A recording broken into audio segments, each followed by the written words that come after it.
Hey, Bernard. It's time for some bedtime stories. Our friends are here, and I've got some books. Should we get started? I think we should. Our first story is called Who Is It? It's written by Sally Grindley and illustrated by Rosalind Beardshaw, and it's published by Peachtree Publishers.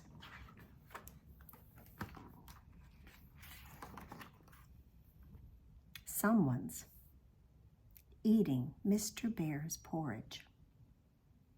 Someone's sitting in Mrs. Bear's chair. Someone's sleeping in Baby Bear's bed. Who is it? Can you guess? It's Goldilocks. Wake up, Goldilocks. The bears are after you. Someone's going into Grandma's cottage. Someone's eating Grandma up. Someone's wearing Grandma's night clothes. Who is it? It's the wolf. Look out, Little Red Riding Hood. Someone's built a wooden house under a bridge. Someone hears trip-trapping over his head. Someone's feeling hungry and he's ready to pounce. Who is it? It's the troll. Run away, Billy Goat's Gruff. Someone's climbing up a great big beanstalk. Someone's going through a great big door. Someone's stealing the giant's enormous bag of gold. Who is it? It's Jack, and the giant's waked up. Get out of there fast, Jack. Someone's watching you read this book. Someone can't wait till you get to the last page. Someone's ready with a big surprise for you. Who is it? It's me, and I'm coming to get you now. Who was that? It's either Mommy or Daddy. I can't tell. Well, can you cook your hot dogs, do you think? I've got 5 little hot dogs that are cooking in the pan. The grease got hot and one went bam. So 4 little hot dogs are cooking in the pan. The grease got hot and one went bam. 3 little hot dogs are cooking in the pan. The grease got hot and one went bam. 2 little hot dogs are cooking in the pan. The grease got hot and one went bam. 1 little hot dog is cooking in the pan. The grease got hot and the one went bam. No little hot dogs are cooking in the pan. The grease got hot and the pan went bam. There was a wolf in that one, wasn't there? With Little Red Riding Hood?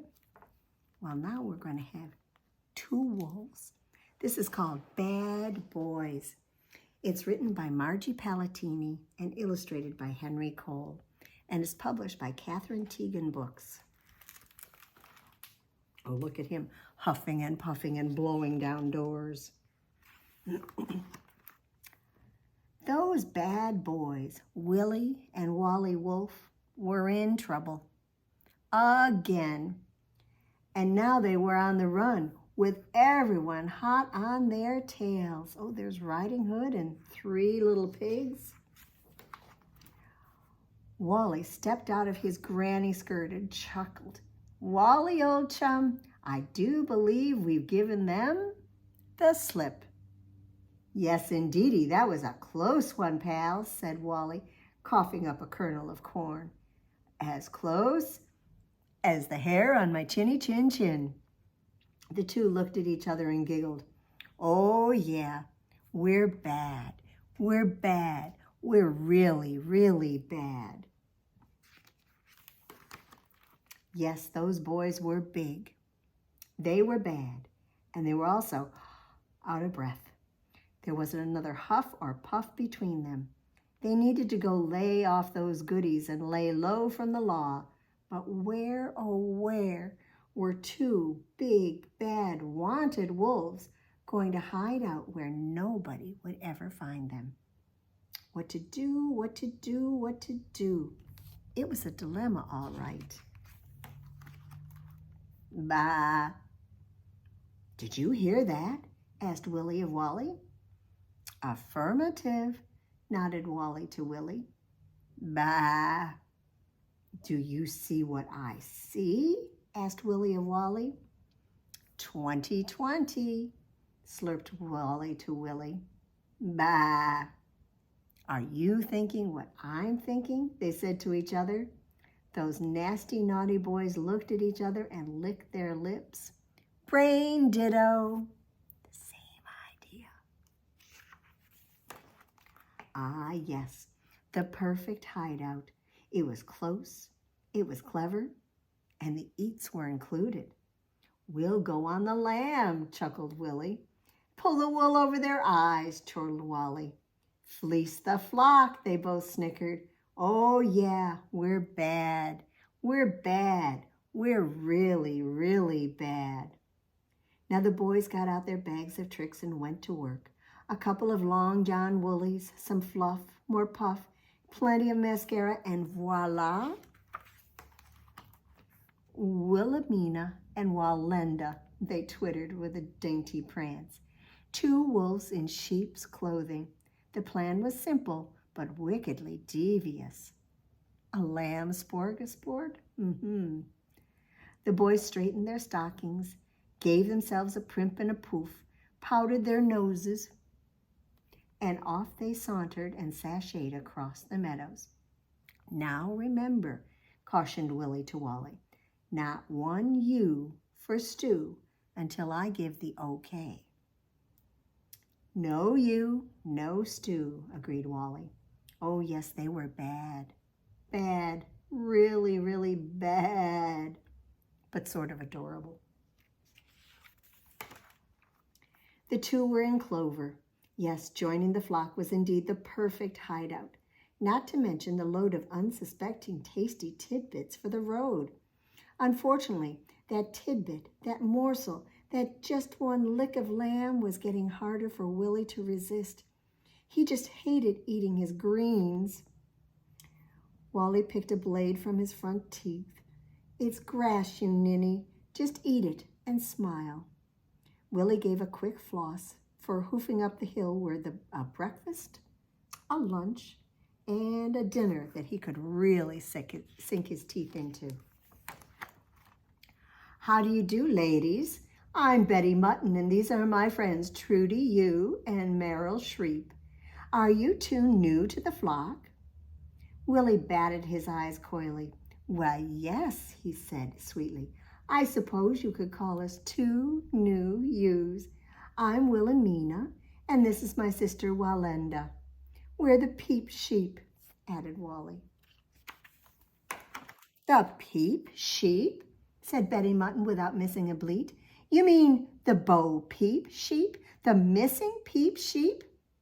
Willie looked to Wally and gave a wink. But of course, I'm sure you've all heard the story. We were lost, so lost, so lost, and nobody could find us. Absolutely, my dears, continued Wally. It was a terrible thing, don't you know? They left us alone, but looky here. Now we've come home. Wagging our tails behind us, finished Willie with a giggle and a grin. Now Merrill Sheep sighed with relief. Oh, thanks goodness you two are safe with us. Yous can't be too careful with those big, bad wolves still on the loose. Wally gave a shy glance to Willie. Dear me, haven't they been caught yet? Those boys are so bad. Suddenly, Willie felt weak in the knees. Just the thought of being that close to a leg of lamb dinner after a diet of dried pasture had him swooning in a near faint. Wally fanned the flushed Willie. You know, girls, I'm scared sheepish myself standing out here in the meadow. Wally added, perhaps we should all jump the fence. Yes, said Willie as he came to. Let's all jump. I say, why not have a little, while you have the chance? The two young ewes were about to take a leap, but tough old Betty Mutton held her ground. Just a minute, she said, stepping back. I knew the peep sheep. I grazed with the peep sheep. I counted with the peep sheep. And you two don't leap like peep sheep. There's something very peculiar about you two ewes. Willie and Wally blinked. True to You gave a sudden gasp. Why, Wallenda, what big eyes you have. Wally gulped. Why, the better to see ewes with. And Wilhelmina, said Meryl Shreep, staring. What big ears you have. Wally gulped. Well, all the better to hear ewes with. Betty Mutton put her hoof down. And what's your excuse for those lousy-looking coats? If you ask me, your wool looks too sheep for peep sheep. There isn't 3 bags full from either one of you. What's with you two ewes? Willie shrugged. Well, it's the humidity. You know how wool gets in this damp weather. We can't do a thing with it. Betty Mutton slowly grinned. Humidity, eh? Well then, this is your lucky day, girls. I can help you with that. Follow me. So down the hill went Willie and Wally with Betty's prodding. They queued up next to each other in back of 2 long lines of sheep.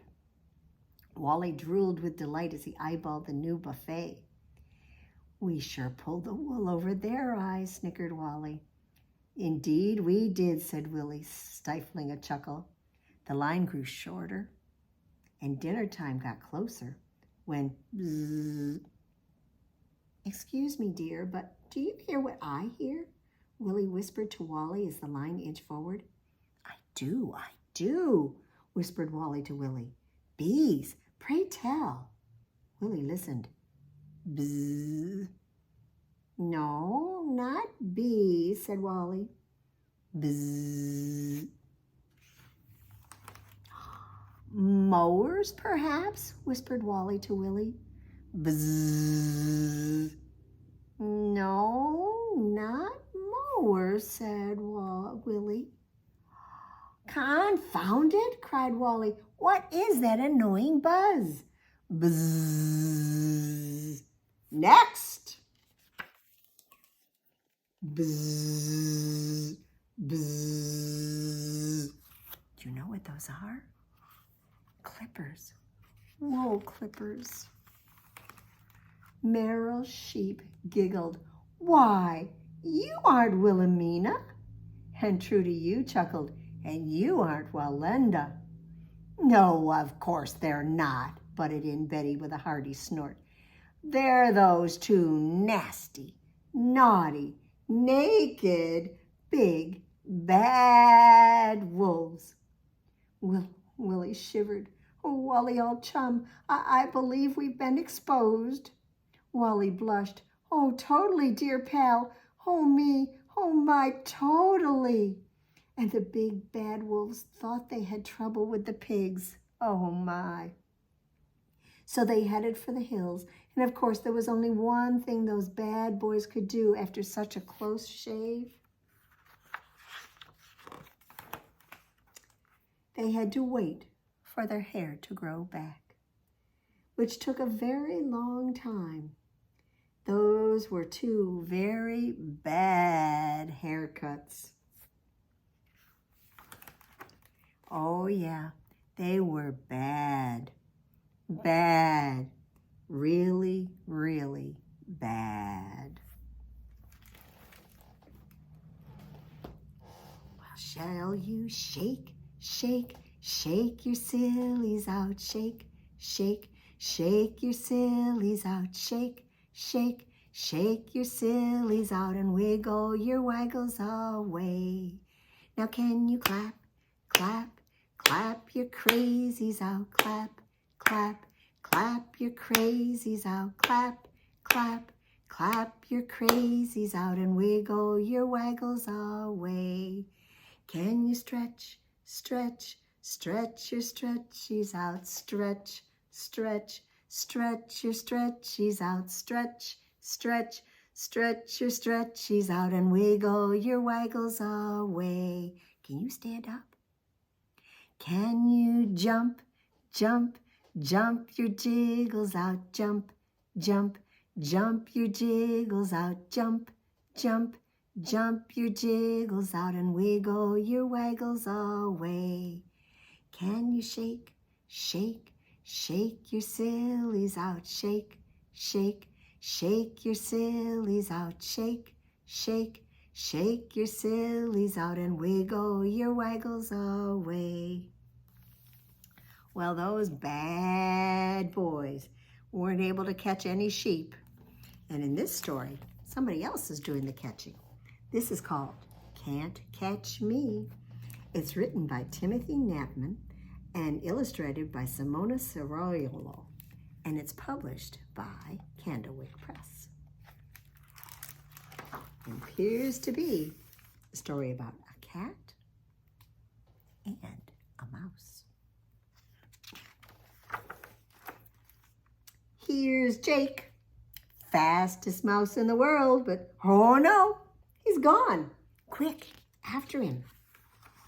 Oh, there he is. And look how far he's gotten in no time at all.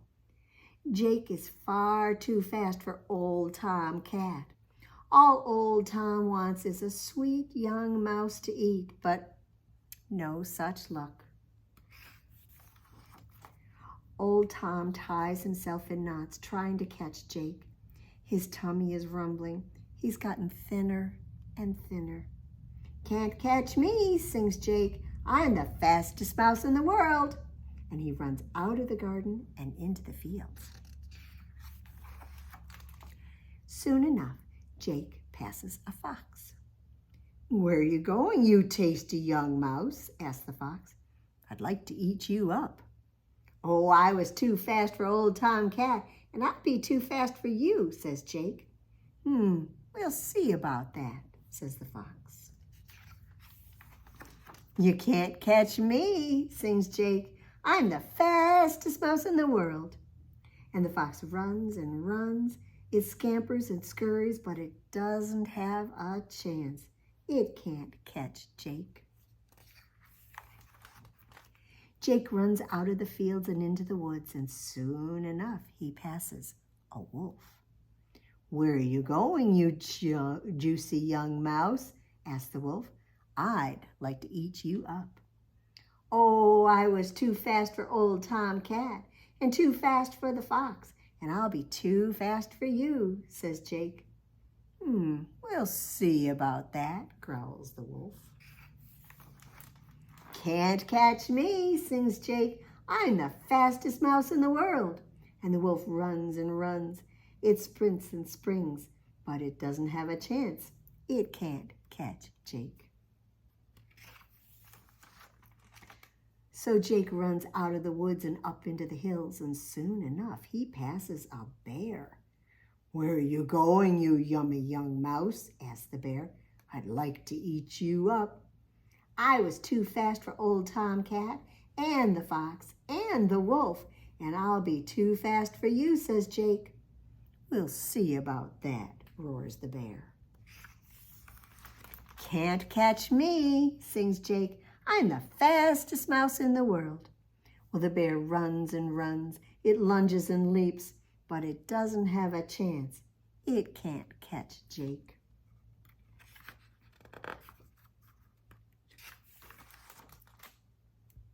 Not a chance. Jake runs and runs around the world. Yippee! I'm like the wind. There's no stopping me. Look at me go. I'm faster than lightning. Hee. Until he ends up right back where he started. Do you recognize that tale? Where have you been? Old Tom croaks.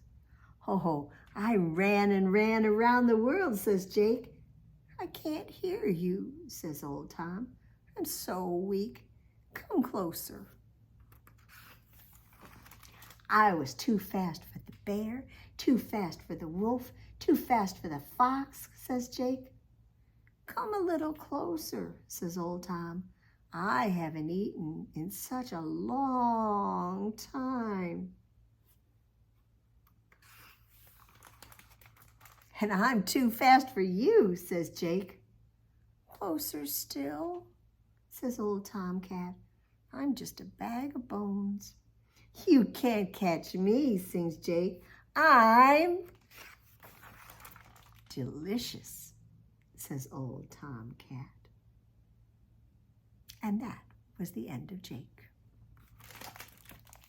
Someone did catch him. Well, hickory-dickory-dock, the mouse went up the clock struck 1, and the mouse ran down. Hickory-dickory-dock. Our next book is about a character that I think a lot of you know, Pete the cat. This is Pete the cat and his 4 groovy buttons. It's written by Eric Litwin with pictures by James Dean, and it's published by Harper Collins.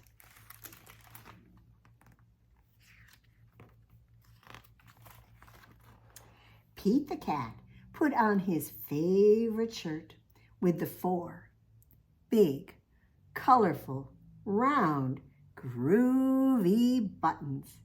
He loved his buttons so much, he sang this song.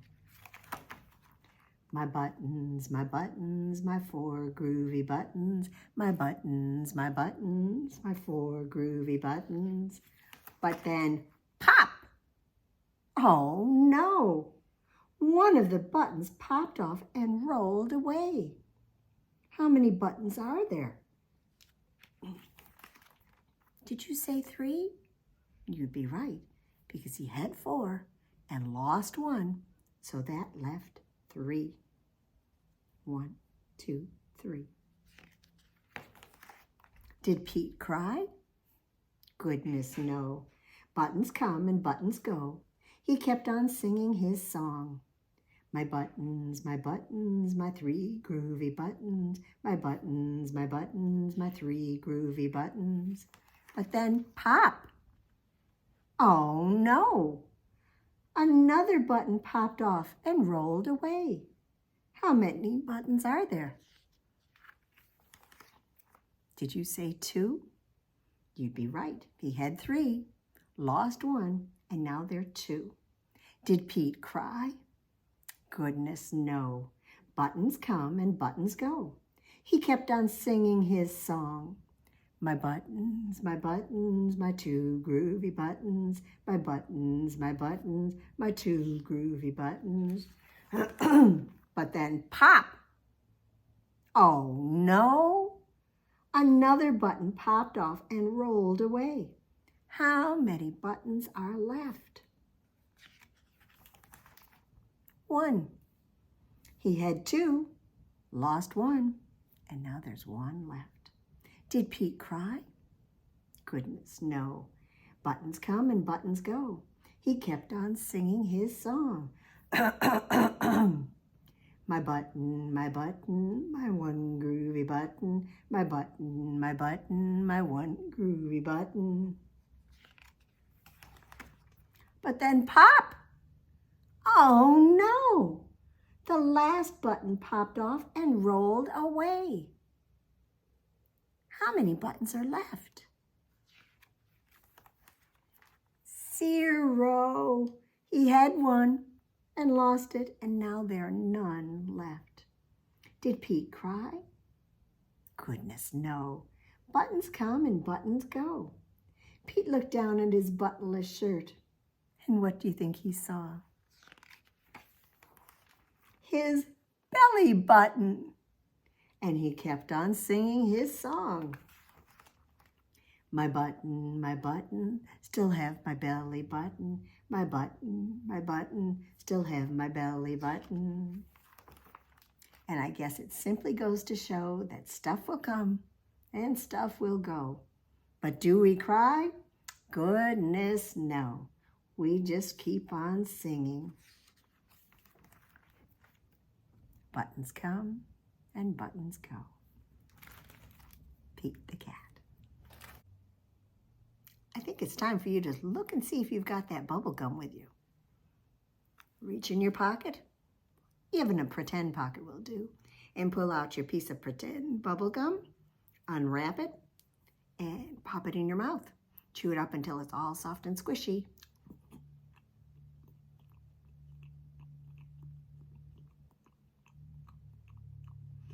And then spit it in your hand and clap your hands together.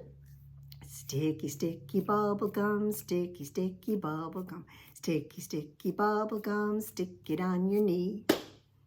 On stick.